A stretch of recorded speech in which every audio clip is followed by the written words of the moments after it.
Alright, so we have our square, and because we were pulling things as we worked, that's why we have nice clear holes. But we want to add the maroon yarn now, so I take my yarn and I grab it, and I usually hold the hook along with just so I won't lose it.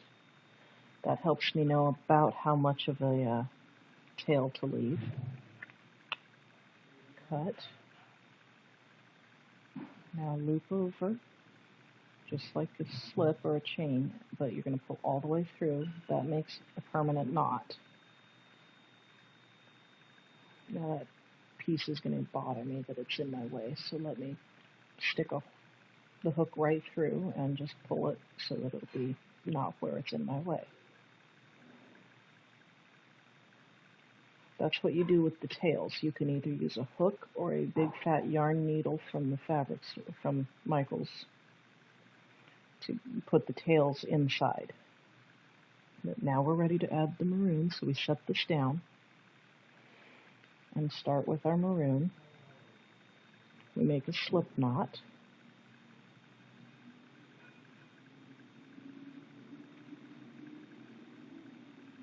And when you make the slip knot, you have the end of the yarn here, and all of the work is done with the end that goes to the ball of yarn. That's what comes around and passes through. That way, that's how you make this kind of knot that does that trick. And put it on the hook. Now, in the same corner where we had just finished, we want to attach this to the project. So we go right through and grab and do a slip stitch. And that basically makes just a loop to hang it onto the ivory yarn. Now we just pretend it's the ivory. We started a new row, so we chain 2. I still want 3 because I make big stitches, so I added a third one. That's a personal choice. It really doesn't matter. Now I make 2 more doubles. I'm going to do where I keep this yarn here out of my way. Now I'm going to make the double.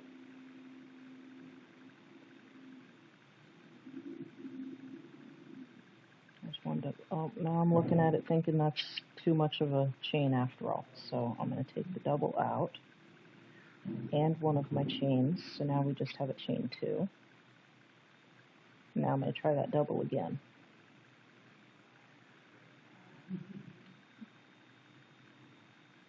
There's a double.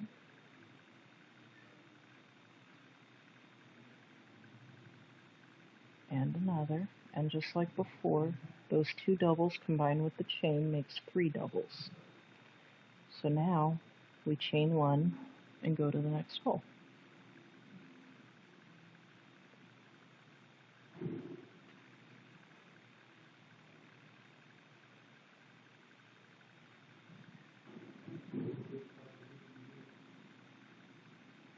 One,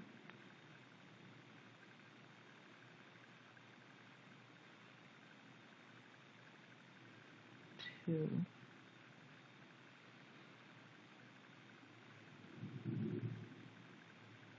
3. Now we're going to the next hole, so again we chain 1 and go to the next. Oh, that didn't work.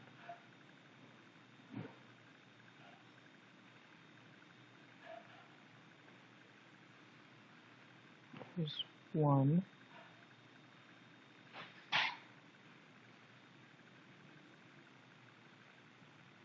Here's 2.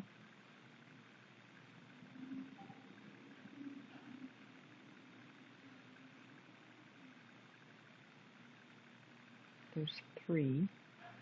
And just for reference, here's what 4 would look like if you put too many in. You can see 1, 2, 3, 4. Now I'll pull out that one, because we only wanted 3, of course.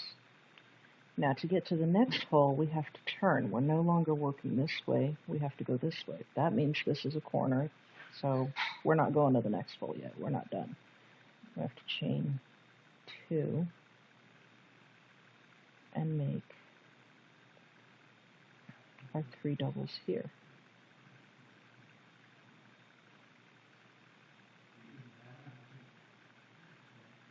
There's 2.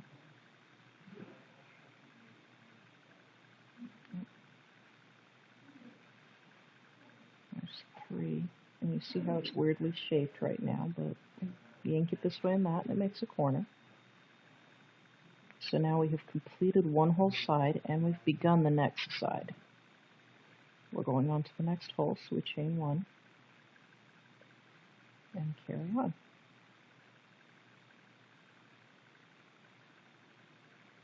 1,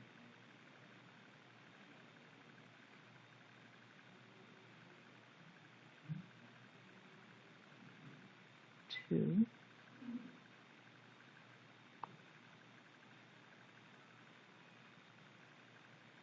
3. Now chain 1 to go to the next hole.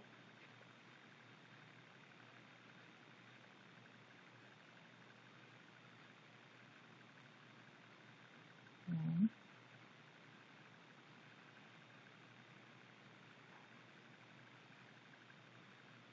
2,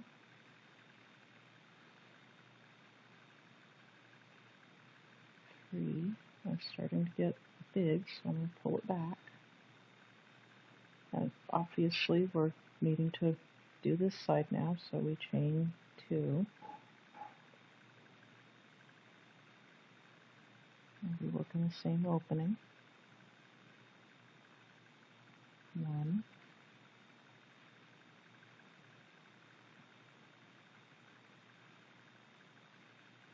2,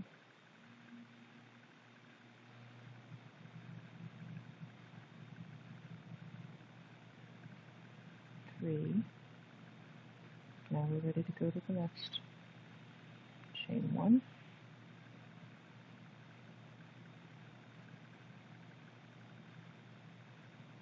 1,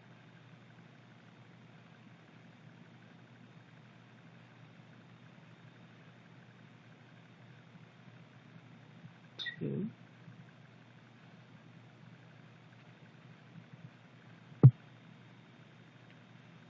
3. Now we still need to go to the next, so another chain 1 and 1,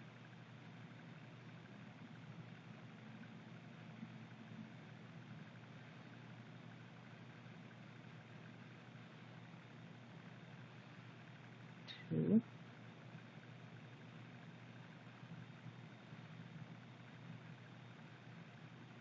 3. Now we're turning again, making a corner, so we chain 2 for the corner, and then we go in the same opening again. 1,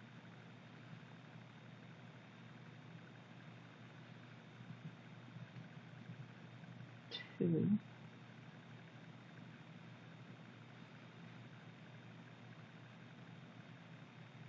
3. Alright, next hole, so chain 1. Go 1,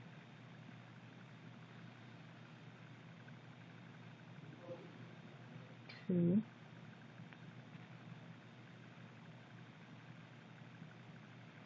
3. And now it's a little bit clearer this time than it was in the ivory, but you can see all of the corners have 2 sets. This corner only has the 1 set. So we're going to chain 1 and go build the other set. So we go 1,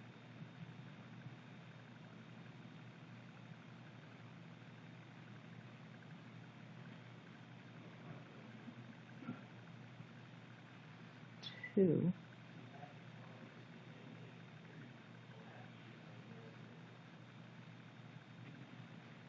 3. Now now this corner has two sets of three, just like all the other corners. So all we have to do is connect the two. And just like these have two chains between them, this one also needs two chains between it. 1, 2.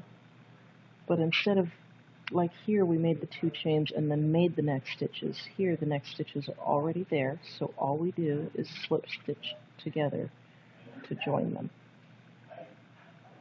And that's that. That's the entire square the way we've been trying to make them. So I'll cut and then tie it off by looping around and pretending I'm making a chain and just pull it all the way through. If you wanted to make a fourth round, you would follow the same pattern that you did for the third round, except after you make the corner, you chain one and go on, but this time you chain one and go on again, and then the next corner. And that's how it's done.